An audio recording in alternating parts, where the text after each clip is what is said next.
The floor is yours. Thank you, Lance Concearloch, for selecting this commencement matter. And I welcome you, Minister McHugh, to the House today to discuss this very important issue. I take my appointment as Ireland's first immigrant senator very seriously, and that mandate extends not only to the US diaspora, to which I am more familiar, but to the entire Irish diaspora across the globe. One issue that comes up time and again with elderly members of the UK-Irish diaspora is the continued access to RTE long-wave radio, which is set to be abolished at some point in 2017. I know there may be many young or more digitally orientated people within RTE management that may scoff at the notion of retaining what for them may be seen as a feature of a bygone era. This narrow thinking does not understand the richness that RTE provides for the tens of thousands of listeners in the UK who tune into RTE long-wave radio every single day. There are over 600,000 Irish-born immigrants living in the UK, with many of its older members forced out of Ireland in the 50s with little education and no prospects of work at home here.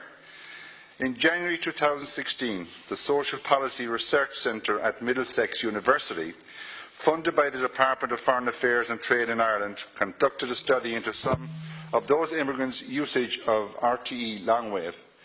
92% of respondents to that survey said that they listen every day or most days, with 44% saying they listen to it in the car or another vehicle. Less than half of the respondents who undertook the survey had used a TV or some form of digital device to access the radio. Unsurprisingly, it was the so-called older age groups of 60 digital radio platforms on a laptop or a digital TV. What I am asking of you is to consider this survey, given it was funded by the previous government, and implore the management in RTE to reconsider this ageist and discriminatory cut to RTE longwave that is planned for 2017. There is nobody trying to halt the digitalisation of our media or impede RTE in its process of modernisation. But at the end of the day, we must remind RTE of its public service remit. The historic first state visit of Tuachtar an Éireann to the United Kingdom in 2014 was an incredible moment for the Irish UK community, particularly the elderly who have seen through difficult times for the Irish in the UK during the Troubles. Anyone watching the scene of the concerts and events held around the President's visit could see for themselves that it reconnected many Irish men and women of humble economic and social backgrounds in a way that had not been felt for many generations. This was an extremely proud moment, not just for those immigrants, but for the global Irish diaspora. It showed that this nation is taller than its borders. But, Minister, what kind of message does it say to those people when 3 years later we turn the switch off on RT radio that for so many is their daily and perhaps only last link to home here in Ireland? Thankfully, we have exited the period of austerity for this country, and it seems an extremely harsh and unfair decision for RTE to directly target some of the most elderly and vulnerable people who use their services. This is not what public service broadcasting is supposed to be about. Thank you, Minister. Very much, Senator. Minister.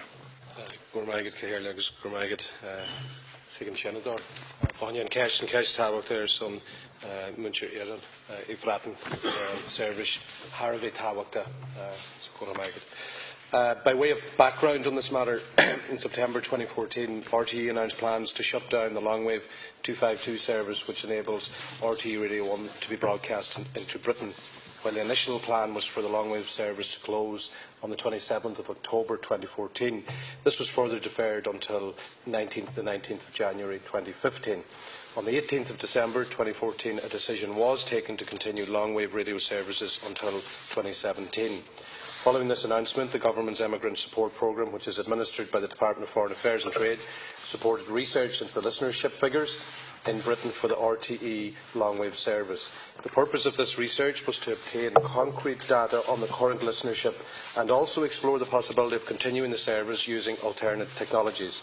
The research was conducted by the Social Policy Research Centre at Middlesex University, who were appointed following a competitive tender process run by Irish and Britain, the national representative organisation for the Irish community in England, Scotland and Wales.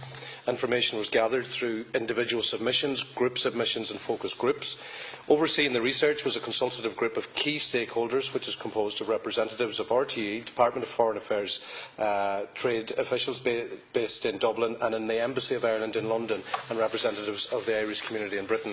The figures show out of 3,191 people who completed the individual surveys, 72% of those who responded were over 60, while 68% of respondents were born in Ireland and 62% were retired.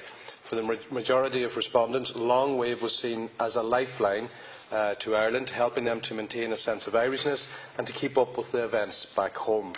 The majority of listeners in the focus groups preferred the familiar analogue service as opposed to digital platforms, computers, laptops and smartphones. The Government recognises the special value placed on RTE Longwave 252 by some Irish citizens in Britain, especially the elderly. And my department is working closely with RTE to ensure that the views of this community are heard in any decision-making process. While any decision on the future of long-wave services in Britain is ultimately an operational matter for RTE, it can, as a result of the study, now be informed by awareness of the role that the service plays in preserving and enhancing links with Ireland and keeping our people in Britain informed of important events and developments such as the UK's vote to leave the European Union and the Irish Government's position. A meeting of the consultative group will take place in London next week in order to discuss the next steps, explore possible ways forward in the context of maintaining the link with audiences in Britain and of keeping the Irish community involved in decision making. I am hopeful that a positive outcome can be achieved. Minister. Senator, do you wish to briefly? Well, thank you, Minister, and that's very, very encouraging. And I'm sure that my colleagues on this would be are more than happy with your response. I think it's vital that we look after our elderly, and it's not just in the UK, but also in the United States. Our Irish immigrant population is getting older, and these are the links that they need, so they are. And I'm delighted to hear your response, and thank you. And just as I'm standing, I'd like to know is there any decision taken on the undocumented that we have. Is close to my heart and to yours as well, of course, that you might give me an update with regards to what happened in the last 10 days in the United States. That's a separate matter, Senator, but if the Minister wishes to respond, Thank you, out of respect to the Senator's global reach, he's not just confined to the UK, but I think it's just to put on the record that there's an intensive effort going into continuing the dialogue, continuing the conversation with all our frontline services in America, and obviously in Congress as well, in the Senate and also in the House of Representatives, that across political level, that continues.